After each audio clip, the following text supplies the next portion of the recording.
깨끗한 그릇. 디모데후서 2장 20부터 26절.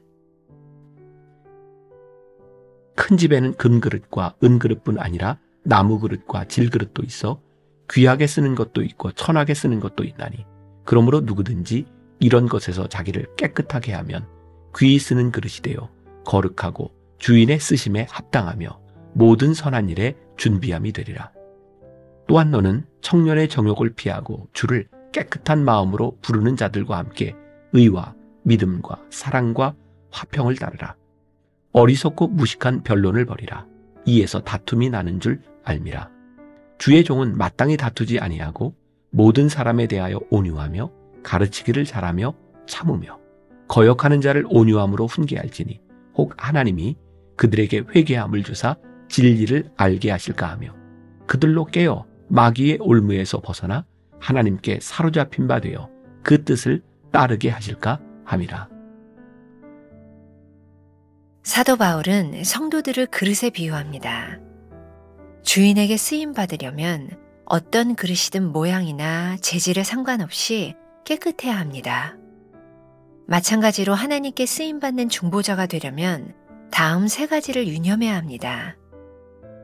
내적인 문제인 죄를 해결해야 합니다.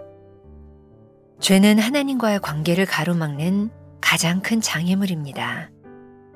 악의 세력을 탐지하고 대적하고 분쇄하려면 먼저 자신이 순결해야 합니다. 여호와의 손이 짧아 구원하지 못하심도 아니요 귀가 둔하여 듣지 못하심도 아니라 오직 너희 죄악이 너희와 너희 하나님 사이를 갈라놓았고 너희 죄가 그의 얼굴을 가리어서 너희에게서 듣지 않으시게 함이니라. 진실한 중보자는 순결한 삶, 거룩한 삶, 구별된 삶을 사는 사람입니다. 관계에 문제를 일으키는 쓴 뿌리를 제거해야 합니다. 사도 바울은 어리석고 무식한 변론을 버리라고 권면합니다.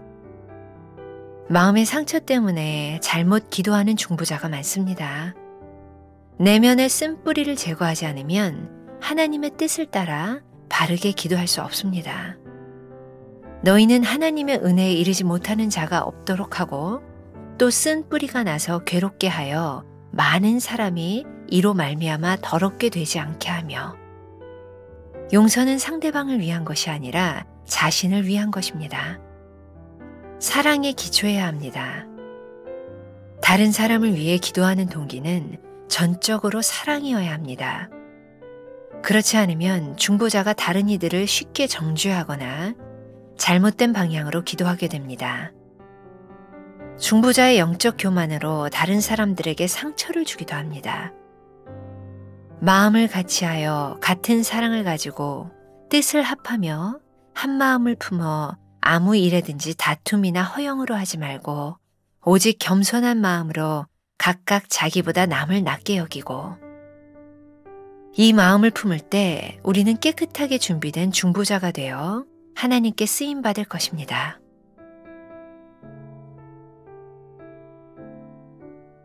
나는 중보 기도자로서 깨끗한 그릇입니까? 나의 죄와 쓴뿌리는 모두 제거되었습니까? 다른 사람을 위해 기도할 때 사랑의 마음으로 합니까? 오늘은 8월 27일입니다. 깨끗한 그릇에 대한 말씀을 함께 나누어 보겠습니다.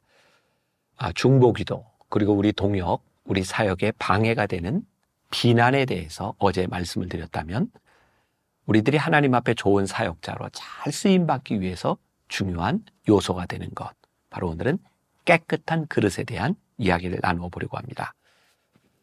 제가 오래전에 영화를 가지고 많이 설교를 했던 적이 있습니다. 제가 98년 공부를 마치고 한국에 돌아와서 여러 학교에서 강의를 할 때였는데, 그때 어떻게 예수를 믿지 않는 사람들에게 기독교에 대한 본질을 좀 설명해 줄 수 있을까? 그래서 일반 영화들을 이렇게 찾기 시작했고, 영화를 보여주고 그 안에서 기독교의 올바른 사상에 대한 설교를 했던 적이 있어요. 그 중에 하나, 인디아나 존스 3라고 하는 영화, 성배를 찾아서라는 영화를 제가 학생들에게 많이 보여줬던 기억이 납니다. 그 영화의 주인공 해리슨 포드가 그 이제 성배를 찾아서 이제 가는 그런 장면이 나오는 거죠. 근데 그 와중에 거기에 등장하는 션 코네리가 해리슨 포드의 아버지로 나오는데 총을 맞아 이렇게 죽게 되는 상황. 그리고 마지막 이제 성배를 찾아가는 독일 장교가 그 성배를 찾으려고 해리슨 포드를 죽이려고 하는 뭐 그런 아주 숨막히는 그런 순간이에요. 마지막에 성배가 있는 곳에 이렇게 당도했을 때에 그 당시에 전설에 의하면 예수님이 드셨던 성배의 물을 먹으면 죽은 자도 살고 불로장생하는 거죠. 그래서 그 성배를 찾아서 그 물을 먹으려고 하는 거예요. 근데 딱 그 장소에 도착했을 때 굉장히 많은 컵들이 쫙 있는 거예요. 금으로 만든 것, 은으로 만든 것. 결국 그 중에 누군가 한 사람 그 컵을 택해서 예수님의 성배를 마시면 불로장생하는 거죠. 그때 독일 장교가 가장 멋진 금으로 만든 그 컵에 있는 물을 마시고 죽습니다. 독이 들어 있었던 거예요. 아버지를 살리기 위해서 예수님의 성배를 찾아야 되는 그 순간 해리슨 포드는 인디아나 존스는 고민을 하죠. 어떤 게 예수님의 성배일까? 그리고 그때 가장 투박한 컵을 선택하고 아버지에게 먹이고 살리게 됩니다. 해리슨 포드가 생각했던 것, 인디애나 존스가 생각했던 건 예수님께서 마셨던 그 잔은 결코 빛나는 금잔이 아니었을 것이라는 거예요. 성배. 이 영화를 굉장히 흥미롭게 보았어요. 우리들이 찾는 것은 무엇인가? 이것이 금으로 만들어졌는가, 다이아몬드로 만들어졌는가, 보석으로 만들어졌는가가 아니라 그 그릇이 어떻게 쓰임받는가, 예수님의 손에 들리는 것이 성배이듯이 그것이 중요하다. 근데 오늘 디모데 후서에 나오는 이 말씀 가운데도 사도 바울은 그렇게 이야기하는 거예요. 여러분, 하나님이 쓰시는 그릇은 여러분들이 어떤 종류의 것이냐의 문제가 아닙니다. 그 그릇이 깨끗하지 않으면 하나님은 절대로 그 그릇을 쓰실 수 없습니다. 금으로 만든 그릇은 그 용도가 있고 흙으로 만든 그릇은 그 용도가 있고 다 용도가 있는데 그 그릇이 깨끗하지 않으면 절대로 용도대로 쓰일 수 없는 겁니다. 여기서 우리들이 인정해야 되는 것이 있죠. 우리들이 하나님의 동역자로 사역자로 우리들이 쓰임받고 함께 하늘나라의 여정을 가는 우리 믿음의 동료들이 다 동일하게 쓰임받지는 않는다는 거예요. 어떤 사람은 금그릇에 담는 어떤 용도로, 어떤 사람은 질그릇에 담는 그 어떤 용도로 쓰임받을 수 있는데 중요한 것은 어떻게 쓰임받냐보다 하나님이 쓰실 수 있는 그릇이 되느냐가 훨씬 더 중요하다는 거죠. 오늘 제목이 깨끗한 그릇입니다. 이렇게 말씀을 묵상하면서 저는 이렇게 메모를 하나 했어요. 깨끗한 그릇이란 뭘까? 물론 물리적으로 깨끗하다라고 하는 의미도 있겠지만 저에게 있어서 깨끗하다라고 하는 이미지는 비어있는 그릇이었어요. 무엇이든 그 안에 무언가 채워져 있으면 하나님은 그 안에 하나님이 원하시는 것을 채울 수 없어요. 그건 제 해석이에요. 깨끗한 그릇은 비어있는 그릇이구나. 하나님이 쓰실 수 있도록 나를 비운 그릇이 깨끗한 그릇이구나. 그러면 우리 안에 무엇을 비워야 될까요? 두 번째 문단에 내적인 문제인 죄를 해결해야 됩니다 라고 되어 있는데 그래요. 우리 안에 죄가 가득 차 있으면 하나님이 우리를 쓰실 수 없는 거예요. 이게 죄라고 하는 것은 어떤 의미일까요? 우리들이 짓는 자범죄도 있고 우리들 속에 있는 죄책감도 있고 우리들 속에 해결되지 않는 하나님과의 관계를 틀어버리는 그 모든 것들을 죄라고 이야기할 수 있을 것 같아요.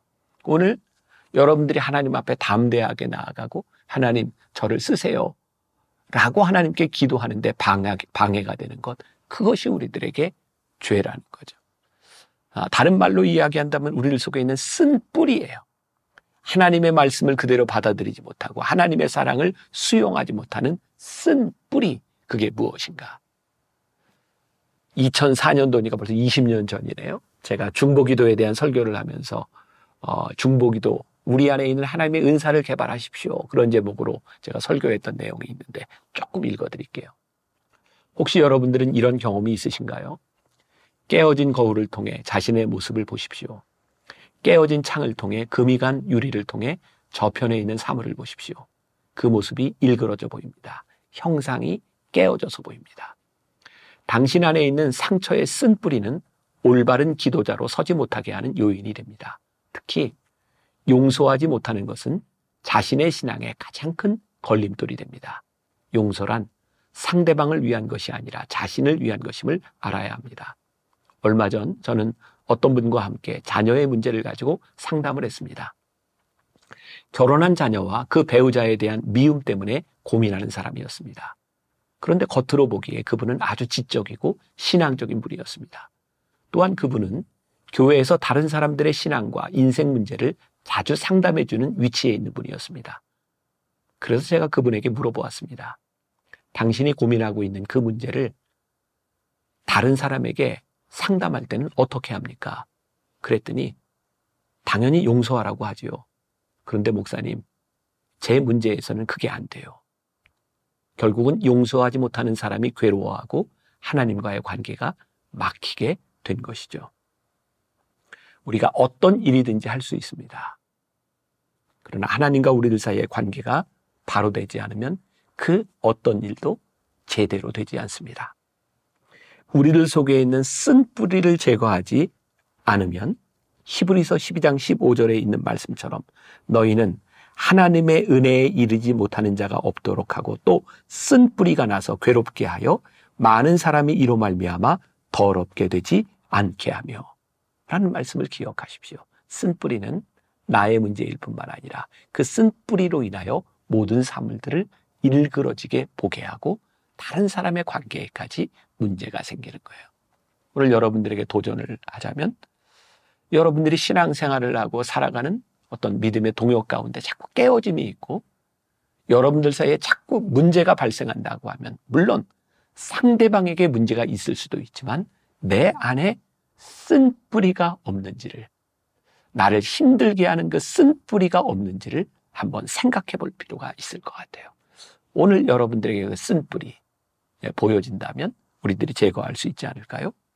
자, 마지막, 우리들이 깨끗한 그릇이 되어 하나님께 쓰임받기 위해서는 사랑에 기초해야 된다. 우리는 누군가를 위해 얼마든지 기도할 수 있어요. 근데 우리는 자신을 너무나 잘 알아요. 그게 사랑이 아니라 의무일 수 있다는 것을. 우리가 신앙생활을 이쯤 해오다 보니 내가 이 정도는 의무를 다해야 된다고 생각할 때가 있다는 사실을. 오늘 중요한 이야기인데요. 이 중보기도와 우리의 사역이 사랑에 기초하지 않으면 우리는 하나님의 일을 하면서 얼마든지 상처받을 수 있는 사람들이에요. 우리가 아픔을 당할 수도 있어요. 자, 제가 우리 교인과 상담하면서 나누었던 이야기인데 여러분들에게 도움이 될지 모르겠어요. 제가 글로 썼습니다. 이분은 누군가를 위하여 중보기도를 하는 분입니다. 정말 불쌍히 여기는 마음으로 중보기도를 하는데 그 사람이 변하지를 않는 것입니다. 먹을 것이 생기면 싸들고 가고 전화가 오면 식구들에게 미안할 정도로 모든 말들을 받아주고 그러면서 이 집사님의 마음속에는 늘 기대감이 있습니다. 어느 날 갑자기 전화를 해서 예, 집사님 이제는 깨닫게 되었어요. 하나님을 향한 원망이 아닌 감사하는 마음이 들어요. 라는 말을 듣고 싶은. 그런데 아무리 시간이 가도 아무리 기도를 해도 변할 기미가 보이지 않는 것이었습니다. 언제부터인가 그분에 대한 실망감, 기도에도 변하지 않는 것 때문에 기도를 포기하고 싶은 생각이 들기도 했습니다. 그런데 하나님께서 깨닫게 하신 것이 있습니다. 중보기도는 중보기도하는 자신의 마음속에 자기 중심적인 교만이 있음을 보게 하셨습니다. 무엇보다 큰 교만은 내가 이만큼 기도했으니 변해야지 하는 생각입니다. 기도가 하나님의 방법과 하나님의 때에 이루어지기를 간구하기보다는 자신의 의를 중요하게 생각한 이유입니다. 또한 중보기도하는 자신의 마음속에 그분을 향한 뜨거운 사랑이 없음을 발견하게 된 것입니다. 내가 사명이라고 생각하는 그 부분이 다분히 의무에 의한 것임을 깨닫게 된 것입니다. 그리고 그 의무로 인하여 기도를 포기하고 싶을 때가 많았답니다. 하지만 그 의무 때문에 억지로 새벽 예배에 나가 기도하면서 하나님께서 주시는 자신의 새로운 은혜를 체험하게 되었고 이제는 그분을 사랑하는 마음으로 기도해요. 이제 예수님의 마음을 알 것 같아요 라고 고백을 하게 되었다는 것입니다. 사랑에 기초하지 않은 사역, 중보는 어쩌면 우리 속에 있는 교만이 있는지 몰라요. 내 마음대로 조종하고 싶은, 내 마음대로 되고 싶은 그 유혹이 있는지 몰라요. 그래서 실망하고 그래서 미워질 때가 있어요. 오늘 중요한 말씀을 합니다. 사랑에 기초할 때 우리는 그저 사랑하는 마음으로 우리의 사역을 감당할 수 있으니 깨끗한 그릇이 되어서 우리들 속에 있는 쓴 뿌리를 제거하고 하나님 앞에 쓰임받는 하루가 될 수 있기를 주님의 이름으로 간절히 축원합니다. 기도하겠습니다. 사도 바울은 우리의 삶, 은사, 사역을 그릇에 비유하고 있습니다. 우리는 어떤 그릇이 되고 싶다는 욕망에 휩싸일 때가 많이 있습니다. 그러나 성경은 우리들에게 말씀합니다. 내가 깨끗한 그릇이 되어라. 하나님이 쓰실 수 있는 그릇이 되어라. 내 마음속에 있는 쓴 뿌리를 제거하여라. 오늘 하나님 앞에서 우리의 모습을, 우리의 내면을 보게 하여 주옵시고 하나님 앞에 쓰임받을 수 있는 그릇으로 세워지는 하루가 되게 하여 주옵소서. 예수님의 이름으로 기도했습니다. 아멘.